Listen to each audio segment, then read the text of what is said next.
Eh, tu t'es déjà demandé si l'informatique existait avant notre ère? On considère souvent que l'informatique a été conçue pendant la Seconde Guerre mondiale par Alan Turing pour déchiffrer Enigma. Mais est-ce que c'est vraiment le cas? Tout d'abord, posons quelques bases.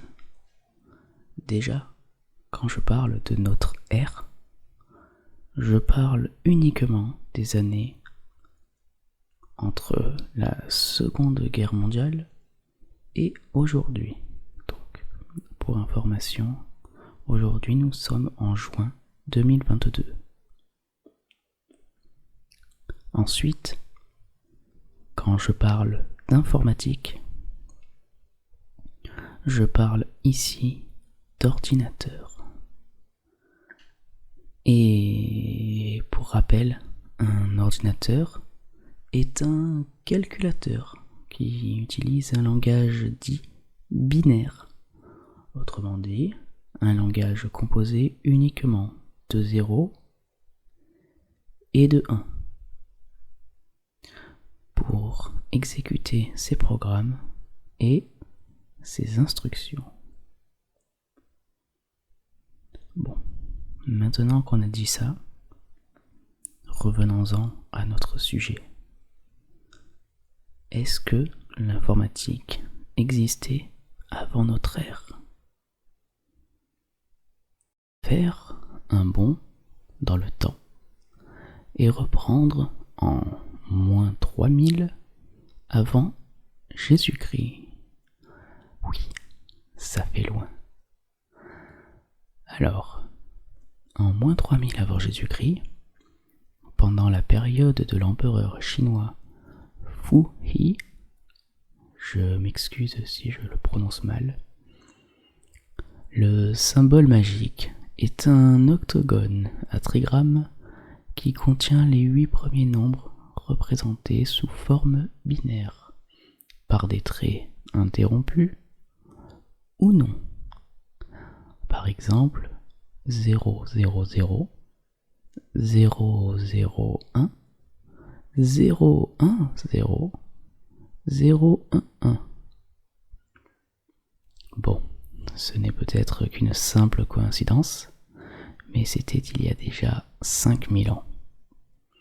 Et pourtant, il faudra attendre 1679 pour que Leibniz découvre et analyse ces octogrammes de Fu Hi et mette au point une arithmétique binaire.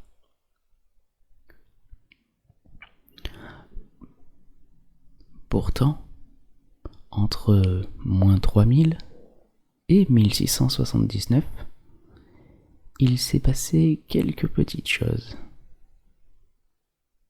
En moins 500, par exemple, on voit apparaître les premiers outils de calcul, l'abaque et le boulier.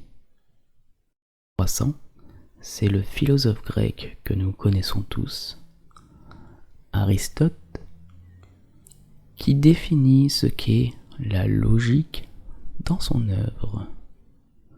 Et puis, plus rien.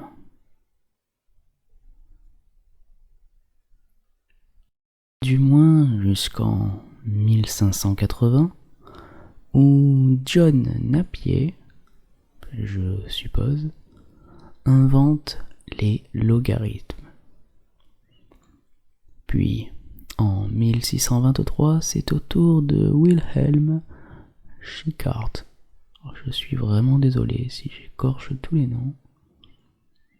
D'inventer ce qu'il appellera une horloge calculante. En gros, grâce à des roues dentées, elle pouvait réaliser plusieurs opérations mathématiques comme des additions, des soustractions, des multiplications et même mémoriser des résultats intermédiaires. Malheureusement, Cette invention va rapidement sombrer dans l'oubli, car son inventeur habitait dans une région de l'Allemagne ravagée par la guerre. Plusieurs autres inventions se sont ensuite bousculées entre 1623 et 1937, en passant par différentes machines permettant de faire des calculs souvent dans le but d'aider des collecteurs des impôts, comme la Pascaline par exemple. En 1840, on voit pour la toute première fois le terme algorithme apparaître pour nommer le processus logique d'un programme. En 1864, c'est Boole qui démontre que tout processus logique peut être décomposé en une suite d'opérations logiques, telles que le et, le ou et le non, appliqués sur deux états, le 0 et le 1, le oui et le non, le vrai et le faux, le ouvert et le fermé. En 1876, c'est la première machine à écrire qui est inventée et commercialisée, la Remington. En 1886, soit seulement 10 ans plus tard, Don E.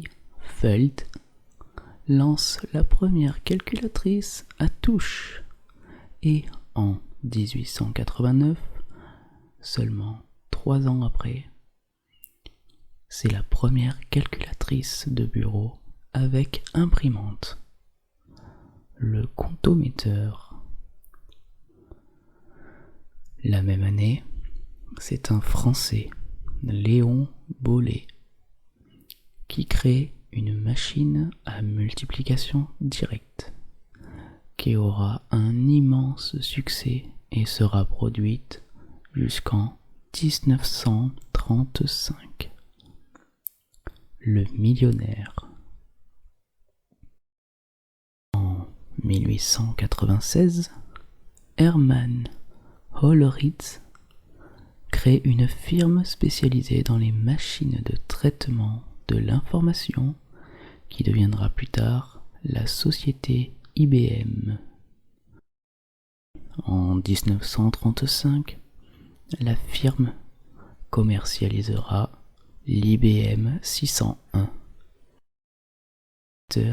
utilisant des cartes perforées capables de réaliser une multiplication en 1 seconde. Cette machine sera vendue essentiellement au marché scientifique et comptable. Arrivons enfin à l'invention d'Alan Turing en 1937, qui crée le premier ordinateur, aussi appelé la machine de Turing. Nous sommes d'accord, pour le nom, il ne s'est pas trop cassé la tête.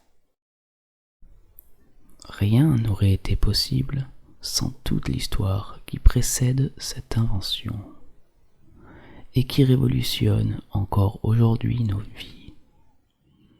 Que ce soit nos vies professionnelles ou personnelles, il est aujourd'hui très difficile d'imaginer vivre à nouveau sans ordinateur, sans tablette, sans smartphone.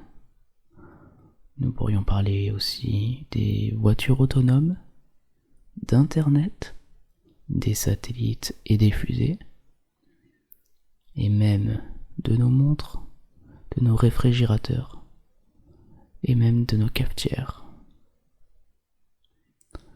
Alors, pour répondre à la question initiale, il est difficile de dire si l'informatique existait avant notre ère, mais en attendant, il est fort probable que l'informatique n'aurait pas pu exister sans notre passé.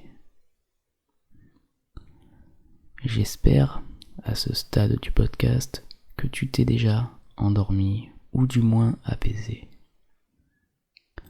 Sache que je réitérerai ce podcast aussi souvent que je le peux. Mais si tu as encore un peu de force, n'hésite pas à me suivre. Normalement, il n'y a qu'un bouton ou deux et normalement, c'est gratuit. En attendant, je te souhaite une excellente nuit ou une excellente détente et je te dis à la prochaine